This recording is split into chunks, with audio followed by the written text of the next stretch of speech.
रायगढ़ जिला प्रशासन तरफ मुनिगुड़ा ब्लॉक सदर महकुमा स्थित सभागृह जुग्म अभियोग शुणाणी अनुष्ठित होती। रायगढ़ जिलापाल पारुल पाटवारी निर्देश क्रमे अतिरिक्त जिलापाल श्री नवीन चंद्र नायक अध्यक्षतार अनुष्ठित अभियोग शुणाणी शिविर में आरक्षी अधीक्षक स्वाति एस कुमार, वनखंड अधिकारी अन्ना साहेब ओहोले, मुख्य उन्नयन अधिकारी तथा कार्यनिर्वाही अधिकारी जिला परिषद श्री अक्षय कुमार खेमुंडू, जिला मुख्य चिकित्सा अधिकारी तथा जनस्वास्थ्य अधिकारी डाक्तर लालमोहन राउतराय, मुनिगुड़ा ब्लॉक अध्यक्षा दुखिनी नुंडरुका प्रमुख उपस्थित रही जनसाधारण विभिन्न अभियोग शुणाणी करथिले।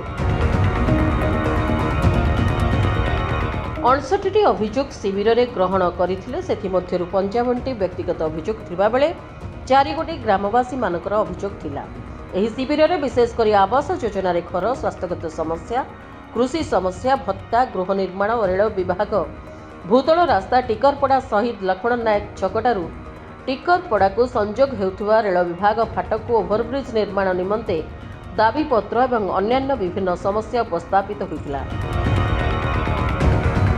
एही अभियोग शिविर में अभियोग शुणाणी अधिकारी सुस्मिता पट्टनायक, गोष्ठी उन्नयन अधिकारी मुनिगुड़ा कृष्णचंद्र दलपति, तहसीलदार मुनिगुड़ा एम अनुराधा, अन्यान्य जिला स्तरीय विभिन्न अधिकारी माने उपस्थित रही जनसाधारण विभिन्न अभियोग गुड़िकर शुणाणी करथिले।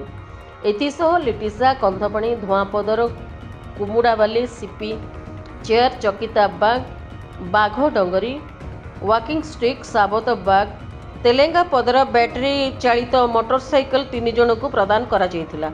अतिरिक्त जिलापाल श्री नायक एहाकु प्रदान करथिले। आजिर एही अभियोग गुड़िक पाइला परे विभागीय अधिकारी मानक तुरंत फैसला निमंते निर्देश देइथिले। मुनिगुड़ा थाना अधिकारी शांति श्रृंखला रक्षा करथिबा बेले मुनिगुड़ा ब्लॉक कार्यालय कर्मचारी सहयोग करथिले।